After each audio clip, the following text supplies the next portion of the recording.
नमस्कार मंडळी, मी स्वाती माझ्या यूट्यूब चॅनलमध्ये तुम्हा सर्वांचं अगदी मनापासून स्वागत करते। उपवास म्हटलं की तेच ते गोष्टी नको वाटतात, तेच ते गोष्टी खाऊन कंटाळा देखील आलेला असतो। आता आपण नेहमी तीच साबुदाण्याची खिचडी बनवतो, ती छान लागते, पण नेहमी त्याचा कंटाळाही येतो। तर नेहमीच्या साध्या साबुदाणा खिचडीला वेगळा रूप रंग देत आज मी तुमच्यासाठी दह्यातली साबुदाणा खिचडी किंवा तुम्ही याला दह्यातले साबुदाणे देखील म्हणू शकता। हे चवीला अगदी अप्रतिम होतात। चला तर मग वेळ न घालवता रेसिपीला सुरुवात करूया। दह्यातले चटपटीत साबुदाणे बनवण्याकरिता सर्वप्रथम एका पॅनमध्ये आपण घेणार आहोत 1 वाटी साबुदाणे। हे नॉर्मल लूज साबुदाणे मी इथे घेतलेले आहेत। आता हे साबुदाणे आपल्याला लो फ्लेमवरती छान खरपूस होईपर्यंत, कलर चेंज होईपर्यंत भाजून घ्यायचे आहेत। एक 5 मिनिटांमध्ये हे साबुदाणे लो फ्लेमवर भाजले की त्याला हलकासा तांबूस रंग यायला सुरुवात होते, म्हणजे हे साबुदाणे व्यवस्थित असे भाजले गेलेले आहेत असं आपण समजू शकता। हे साबुदाणे व्यवस्थित असे भाजले गेलेले आहेत। आता हे साबुदाणे आपण काढून घेऊया आणि हे साबुदाणे आपण पूर्णपणे थंड करून घेऊ। इथे साबुदाणे मी व्यवस्थित असे थंड करून घेतलेले आहेत। आता हे साबुदाण्यामध्ये पाणी घालायचं आणि 2 ते 3 वेळा साबुदाणे हलक्या हाताने धुवून घ्यायचे। साबुदाणे व्यवस्थित धुवून झाले की त्याला आपण एका पातेल्यामध्ये काढून घेऊया। आता या साबुदाण्यामध्ये आपण घालणार आहोत चवीप्रमाणे मीठ। सेंधव मीठ वापरलं इथे मी, आणि 1 वाटी आपल्याला इथे घट्टसर ताक घालायचं आहे। ताकामध्ये हे साबुदाणे छान असे मिक्स करायचे आणि 3 ते 4 तासाकरिता तरी आपल्याला हे साबुदाणे ताकामध्ये व्यवस्थित असे सोक करून घ्यायचेत, जेणेकरून ते व्यवस्थित असे भिजले जातात। साबुदाणा आपण भाजून घेतला आहे, त्याकरिता 3 तासामध्येच हे साबुदाणे व्यवस्थित असे भिजले जातात। तुम्ही बघू शकता, एखादा साबुदाणा तुम्ही हातावर घेऊन चेक देखील करू शकता व्यवस्थित भिजलेला आहे।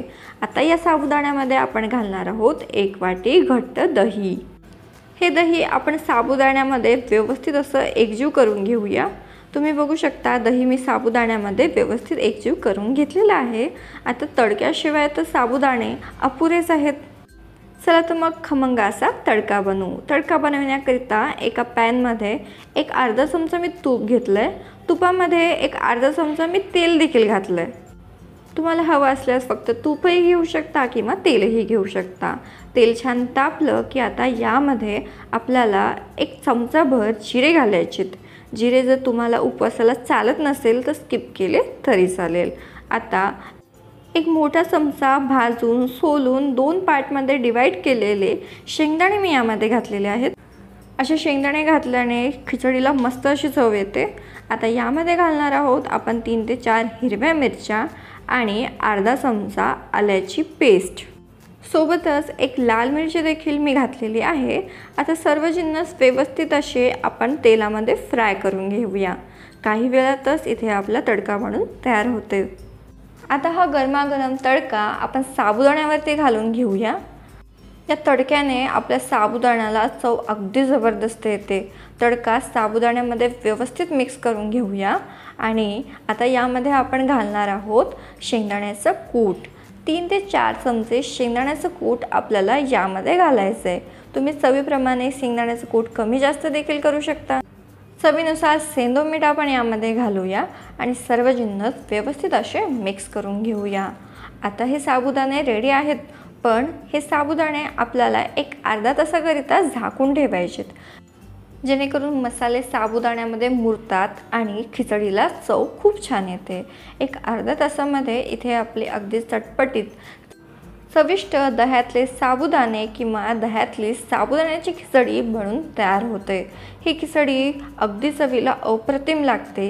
तर एक वेळ ही दह्यातले साबुदाणे नक्की करून बघा, कसे झाले कमेंट बॉक्सद्वारे आम्हाला कळवा। आजची ही रेसिपी आवडली असेल तर व्हिडिओला लाईक करा, तुमच्या फ्रेंड्स आणि फॅमिलीसोबत जरूर शेअर करा। चॅनलवर नवीन असाल तर चॅनलला सबस्क्राईब करा, सोबतच बेल आयकॉनवर हे क्लिक करा। चला तर मग लवकरच भेटूया अशाच एका नवीन रेसिपीसोबत। तोपर्यंतसाठी धन्यवाद।